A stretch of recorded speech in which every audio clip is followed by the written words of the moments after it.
Hello friends, എല്ലാവർക്കും പുതിയൊരു വീഡിയോയിലേക്ക് സ്വാഗതം.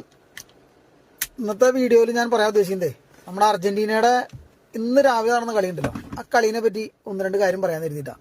കാരണം കളി കണ്ടു കഴിഞ്ഞാൽ നമുക്ക് കളീനെ പറ്റി പറയാതിരിക്കാൻ പറ്റില്ല. കാരണം അതുപോലെയുള്ള കളിയാണ് കളിച്ചത്. മെസ്സി ആദ്യത്തെ ഫസ്റ്റ് ഹാഫിൽ ഇറങ്ങിയില്ല. ഫസ്റ്റ് ഹാഫിൽ മെസ്സി ബെഞ്ചിലിരുന്നിട്ട് പിള്ളേരൊക്കെ ഇറക്കി കളിച്ചേ. ഈ പിള്ളേരൊക്കെ ഇറക്കി കളിച്ചു കഴിഞ്ഞപ്പോൾ കുറേ ആൾക്കാരുടെ ചോദ്യങ്ങൾക്കൊക്കെ ഉത്തരം കിട്ടിയിട്ടുണ്ട്.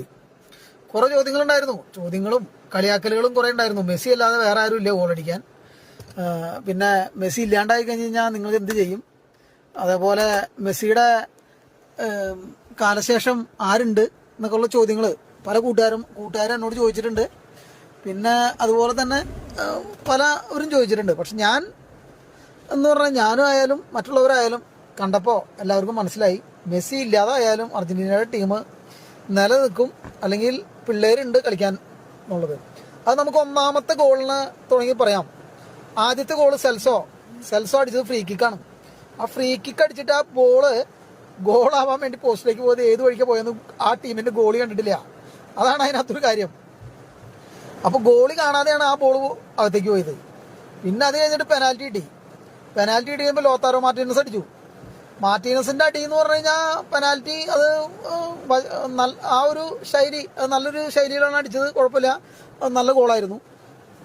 പെനാൽറ്റി കിട്ടി എന്ന് പറയുന്നവരെല്ലാവരും ഫൗള് ചെയ്തിട്ടും അല്ലെങ്കിൽ ഫൗള് ചെയ്യാണ്ട് കളിക്കാൻ പഠിച്ചു കഴിഞ്ഞാൽ കുഴപ്പമില്ല. അതാണ് എൻ്റെ ഒരു അഭിപ്രായം. ഫൗള് ചെയ്യാതെ കളിച്ചു കഴിഞ്ഞാൽ പെനാൽറ്റി കിട്ടില്ലല്ലോ. അപ്പോൾ അങ്ങനെ എല്ലാ ടീമുകളും ഒന്ന് ചെയ്യട്ടെ. അപ്പോൾ പിന്നെ പെനാൽറ്റി കിട്ടിയെന്ന് പറഞ്ഞ് വിളിക്കരുത്. ഞങ്ങൾ പെനാൽറ്റി മേടിച്ചെടുക്കാൻ ഞങ്ങൾ അഗ്രഹണ്യരാണെന്നേ. ഞങ്ങൾക്ക് ചെറിയൊരു കറക്റ്റ് ഫൗള് കിട്ടിക്കഴിഞ്ഞാൽ ഞങ്ങളത് പെനാൽറ്റി മേടിച്ചിരിക്കും. പിന്നെ അതിനുശേഷം അതുപോലെ തന്നെ ലോത്താരോ മാർട്ടിനസ് ഒരു ബോള് അടിച്ചിട്ട് ബാറിലടിച്ച് പോയൊരു ബോളുണ്ട്. പക്ഷെ അപ്പോൾ ആ അടിയൊക്കെ എയിം ചെയ്തുള്ള അടികളാണ്. അത് കാണുമ്പോൾ നമുക്ക് മനസ്സിലാക്കാം അർജന്റീനയ്ക്ക് മെസ്സിക്ക് ശേഷവും കളിക്കാൻ ആളുകളുണ്ടെന്നുള്ളത്. അതപ്പോൾ എല്ലാ ടീമുകളും ടീമിനെ പറ്റി, മറ്റു ടീമുകളെ പറ്റി എൻ്റെ അടുത്ത് പറഞ്ഞ് തർക്കിക്കുന്നവരൊക്കെ വിലയിരുത്തണം. അതാണ് ഞാൻ പറയുന്നത്. പിന്നെ അതുപോലെ മെസ്സി സെക്കൻഡ് ഹാഫിൽ ഇറങ്ങാനുള്ളൊരു കാരണം ഞാൻ പറഞ്ഞുതരാം.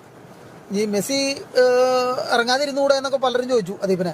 അപ്പോൾ അതിൻ്റെ ഒരു കാര്യം ഞാൻ അർജന്റീന ടീം ഇറക്കിയ പത്രക്കുറിപ്പിലൂടെ മനസ്സിലാക്കിയതാണ്.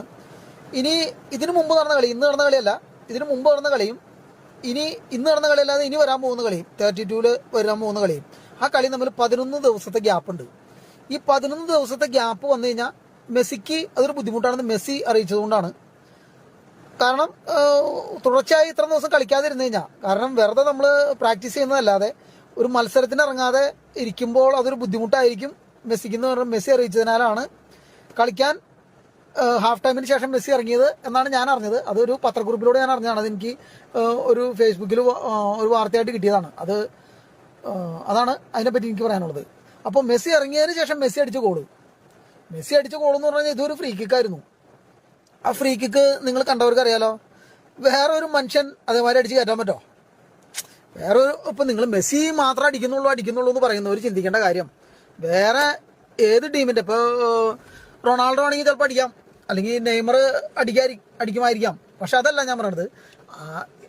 മിക്കവാറും 100% ഗോളാവാൻ മെസ്സി അല്ലാതെ ഒരാൾക്കും സാധിക്കില്ല. അതാണ് നമ്മൾ ചിന്തിക്കുന്നത്. ആ കളിയിൽ അത് മെസ്സി അടിച്ചത്. പക്ഷെ ആ അടി നിങ്ങൾ ശ്രദ്ധിക്കണം, എത്ര ഗ്യാപ്പിന്റെ ഇടയിലെ ആ ഗോള് പോയത്.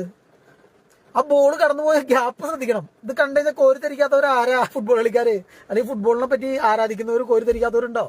അപ്പോൾ നമ്മൾ എൻ്റെ ഒരു അഭിപ്രായത്തിൽ എല്ലാ കളിക്കാരും നമ്മൾ അംഗീകരിക്കണം.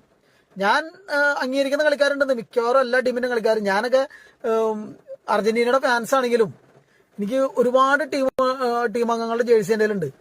ഇപ്പൊ എൻ്റെ പഴയതായിരിക്കും അതൊക്കെ. റൂണി, അതുപോലെ തന്നെ പഴയ റൊണാൾഡീനോന്റെ ജേഴ്സി, അങ്ങനെ കുറേ ടീമുണ്ട്, ബെക്കാം, അവരൊക്കെ ജേഴ്സി എൻ്റെ ഉള്ളത്. കാരണം അത് അന്ന് നമ്മളെ കളിക്കാരാണ് അംഗീകരിക്കണേ. ടീം അർജന്റീന ആണെങ്കിലും പിന്നെ റൊണാൾഡോന്റെ ജേഴ്സി എൻ്റെ കയ്യിലുണ്ട്. അപ്പൊ എല്ലാവരും നമ്മൾ അംഗീകരിക്കുന്നുണ്ട്. പിന്നെ ഇപ്പൊ നോർവേയുടെ ക്യാപ്റ്റൻ ഹാലൻഡ് നല്ല കളിയാണ്. കളികളൊക്കെ നമ്മൾ അംഗീകരിക്കുന്നു, എല്ലാ കളിയും അംഗീകരിക്കും. CR7 വളരെ താല്പര്യമുള്ള വ്യക്തിയാണ് ഞാൻ. പക്ഷെ നമ്മുടെ ടീം അർജന്റീനയാണ്, അതാണത്. അപ്പൊ നിങ്ങളെല്ലാവരും, അല്ലെങ്കിൽ ഇപ്പൊ ഞാനായിട്ട് തർക്കമെന്ന് പറഞ്ഞാൽ തർക്കമൊന്നുമില്ല കേട്ടോ, കൂട്ടുകാരായിട്ട് സംസാരിക്കുന്നതാണ്. പക്ഷെ എന്നാലും എല്ലാവരും ചെയ്യേണ്ട കാര്യം, നമ്മുടെ ടീമല്ല എന്ന് പറഞ്ഞ് മറ്റുള്ളവരെ അധിക്ഷേപിക്കരുത്. അതെൻ്റെ ഒരു ഇത്. ഞാൻ അധിക്ഷേപിച്ച് ആരെയും അങ്ങനെ പറയാറില്ല. എന്നാലും കളിയാക്കണതിൻ്റെ കൂടുതൽ അങ്ങോട്ടൊക്കെ നമ്മൾ കൂട്ടുകാരോടും പറയുമല്ലോ. അപ്പോൾ അതൊക്കെയാണ് കാര്യങ്ങൾ. അപ്പോൾ അതൊന്ന് ചിന്തിച്ചിട്ട് എല്ലാവരും ഇത് ചെയ്യാം. ഓക്കെ. അപ്പോൾ ഇന്നത്തെ അർജന്റീനയുടെ കളി കണ്ടിട്ട് എനിക്ക് മെസ്സിനെ പറ്റി പറയാൻ തോന്നിയ കുറച്ച് കാര്യങ്ങളാണ് ഞാൻ പറഞ്ഞത്. അപ്പോൾ എല്ലാവർക്കും വീഡിയോ കണ്ടതിന് നന്ദി. അപ്പോൾ ഇനിയും അടുത്തൊരു വീഡിയോ ആയിട്ട് ഇങ്ങനെയൊക്കെ വരും. ഇവിടെയൊക്കെ തന്നെ ഉണ്ട്. എല്ലാവർക്കും ഒരു ഇന്ന് ഞായറാഴ്ച ഉള്ളോ, ഞായറാഴ്ചയുടെ എല്ലാവിധ ആശംസകളും നേരുന്നു. ശുഭ സായാഹ്നം. ഓക്കെ.